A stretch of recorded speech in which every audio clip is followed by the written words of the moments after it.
So,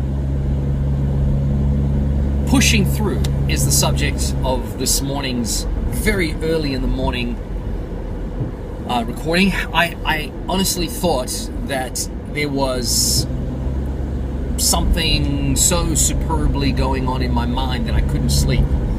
I slept 3 hours last night. I got up at 3 in the morning, and it was like the next 3.5 hours, full on, just poured information and things that needed to be done, and I just couldn't sleep. So, and it's not that I can't sleep. I normally sleep, and I sleep well. There's no issues with sleep. It's just for last night was one of those, and I let it be. I kind of lay in bed and I went, you know what?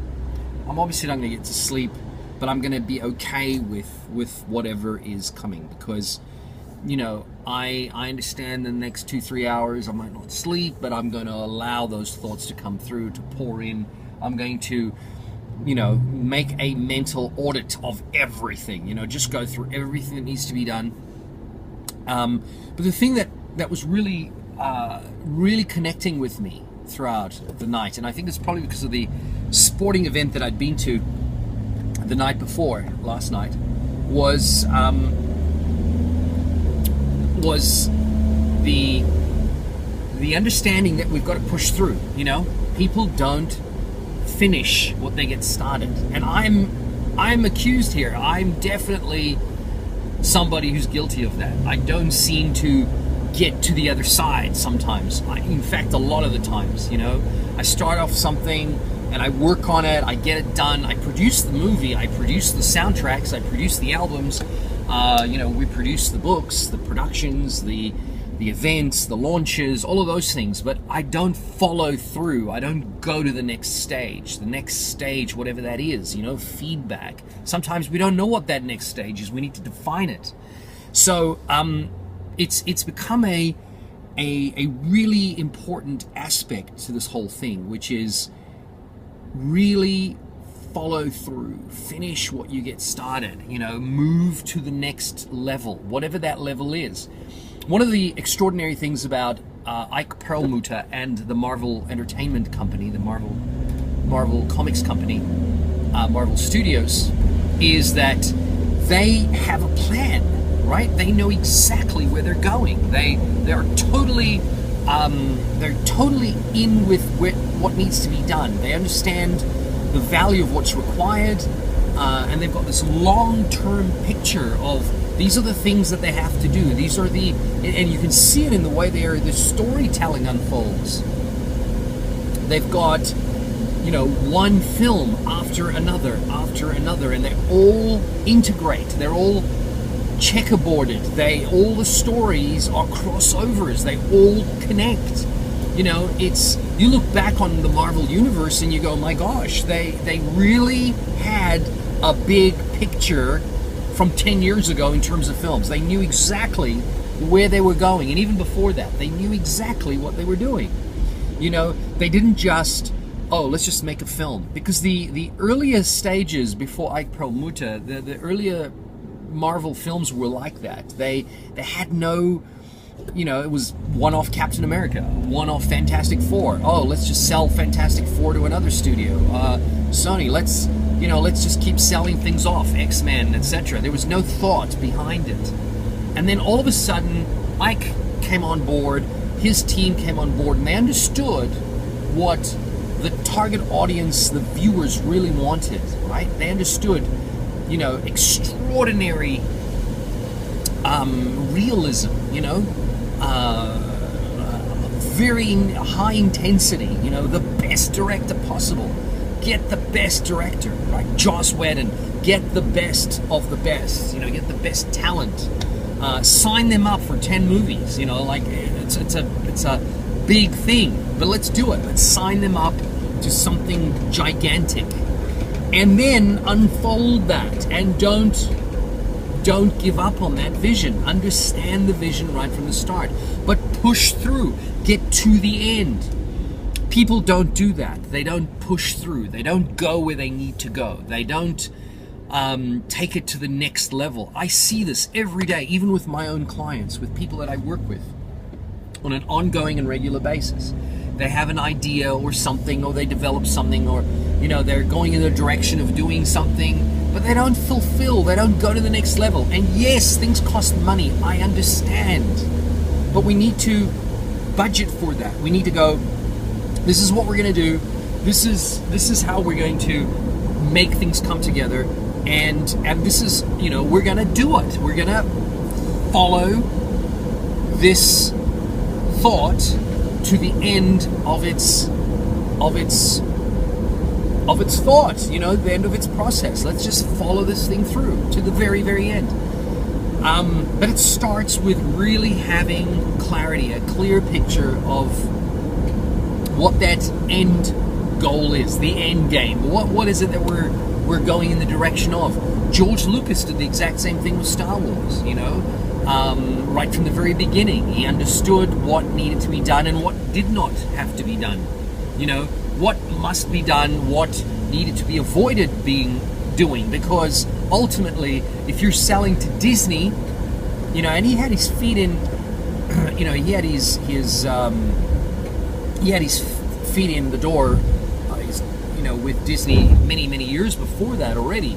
I remember going to experience Star Tours at Disney World. So, Lucas, this was in 96, 97, 98, 99, all of these.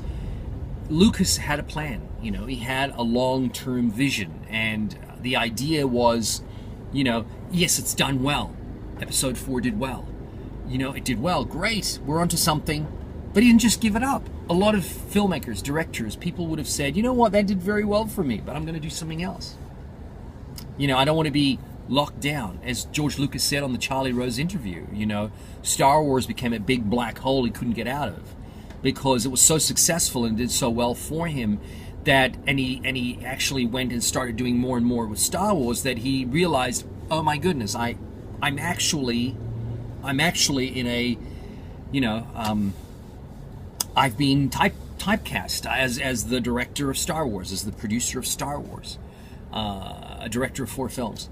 I mean, George Lucas is an incredible person, but he understood the value from the beginning of, let's add value, let's keep adding value.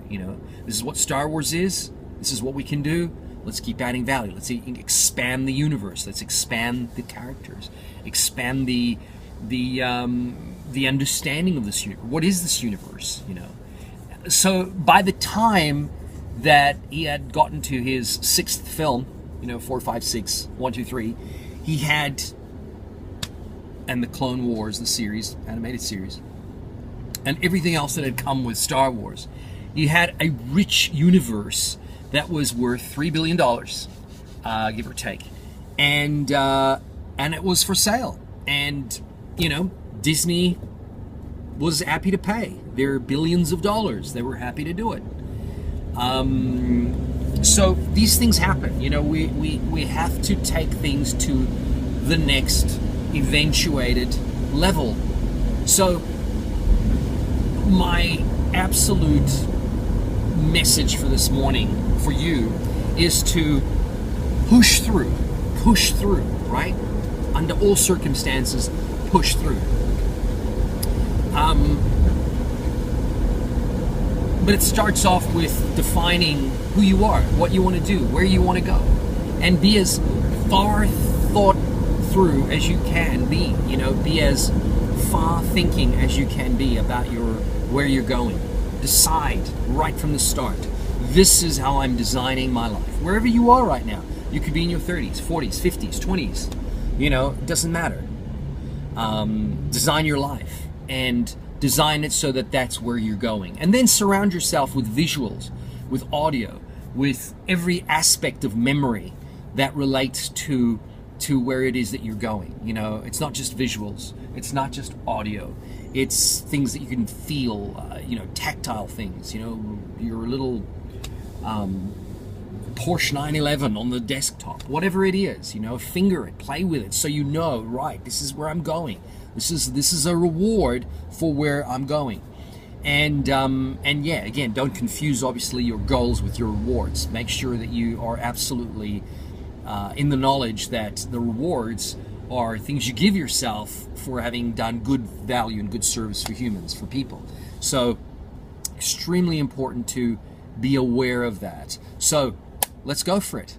Push through today. Push through. Do whatever it takes to push through. By the way, that applies to relationships. It applies to every single thing that you are doing, right?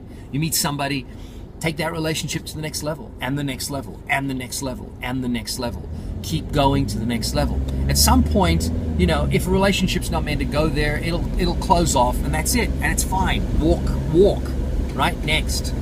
Like they say in sales, you know, if a client says no, they want to know more. They want to know more. So tell them more. Tell them more. But if that relationship comes to an end, it's fine. Next. Just move on, right? You know, we don't complete until it's complete. It's not over until the fat lady sings, and that's no disrespect to fat ladies. It's just a wonderful carryover from past times, which basically is really saying that it's not over, right? Until you're smoking the cigar. We're not smoking cigars anymore either. But you know what I mean? It's not over. Until it's over. And the only time it's over is when you're gone. When it's over. It's like, you know, they're putting you away.